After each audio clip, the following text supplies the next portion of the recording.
Hello everyone, welcome back to my channel mom's kitchen by Amrita. ఈ వీడియోలో మీకు చూపించింది ఏమైనా అర్థం కాకుంటే నేను ఇంగ్లీష్లో డిస్క్రిప్షన్ బాక్స్లో రిటర్న్ రెసిపీగా ఇచ్చాను, మీకు కావాలంటే చూడొచ్చు. Please do like, share and subscribe. ఎప్పుడన్నా లెమన్ టీ ఇలా కొత్తగా ట్రై చేశారా? ఒకసారి ట్రై చేయండి, నిజంగా చాలా బాగుంటుంది. నేను ఇక్కడ లెమన్ టీ చేయడానికి లెమన్ ఫ్లేవర్వి క్యాండీస్ వస్తాయి కదా, అవి ఒక 10 తీసుకున్నాను. మామూలుగా అయితే లెమన్ ఫ్రెష్ జ్యూస్ వేస్తారు కదా లెమన్ టీ చేసేటప్పుడు, అలా కాకుండా కొత్తగా ట్రై చేయడానికి నేను ఇలా లెమన్ క్యాండీస్ తీసుకున్నాను. లెమన్ క్యాండీస్ ఎలా తీసుకుంటారంటే మీరు టీ ఎంతమందికి చేయాలనుకుంటారో దాన్ని బట్టి తీసుకోండి, లేదా మీ టేస్ట్కి తగినట్టయినా వేసుకోవచ్చు. నేనైతే ఇక్కడ ఒక 10 లెమన్ క్యాండీస్ ముగ్గురికని తీసుకున్నాను. 2 టీ స్పూన్ల చక్కెర, 1 టీ స్పూన్ టీ పౌడర్, కొన్ని పుదీనా ఆకులు.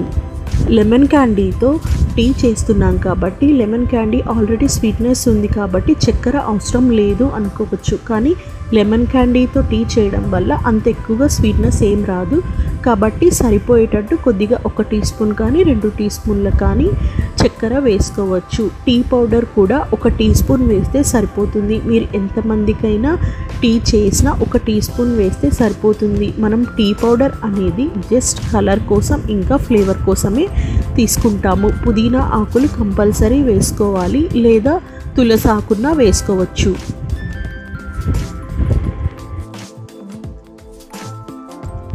ఇప్పుడు టీ చేయడానికి ఒక గిన్నె పెట్టుకొని మీరు టీ ఏ కప్పుతో కానీ గ్లాస్తో కానీ తాగుతారో దాంతో సగం కప్పు వాటర్ తీసుకోవాలి. నేను ఇక్కడ ముగ్గురికి చేస్తున్నాను కాబట్టి 3 కప్స్ వాటర్ వేసాను. మీరు టీ ఎంతమందికి అయితే చేస్తారో దాన్ని బట్టి వాటర్ వేసుకోండి.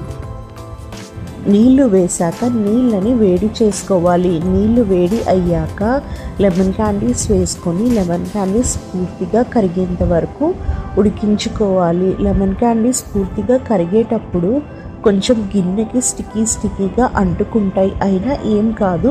అలానే లో ఫ్లేమ్లో వాటర్ని బాయిల్ చేసుకుంటే పూర్తిగా లెమన్ క్యాండీస్ కరిగిపోతాయి.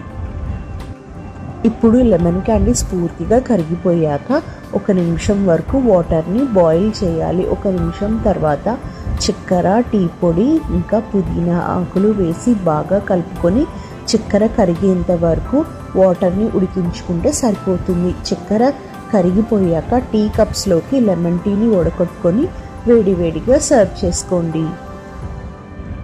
చక్కెర, టీ పొడి, పుదీనా ఆకులు వేసాక వాటర్ని ఎక్కువసేపు బాయిల్ చేయకూడదు. ఎక్కువసేపు చేస్తే చేదు వస్తుంది. జస్ట్ చక్కెర కరిగేంత వరకు బాయిల్ చేసుకుంటే సరిపోతుంది. ఓకే అండి, మరి ఈ వీడియో అయితే చూసారుగా. ఈ వీడియో కనుక మీకు నచ్చినట్టయితే ప్లీజ్ లైక్ చేయండి, కామెంట్ చేయండి అండ్ సబ్స్క్రైబ్ చేసుకోండి. And press bell icon to get notifications from Mom's Kitchen by Amrita. Thanks for watching.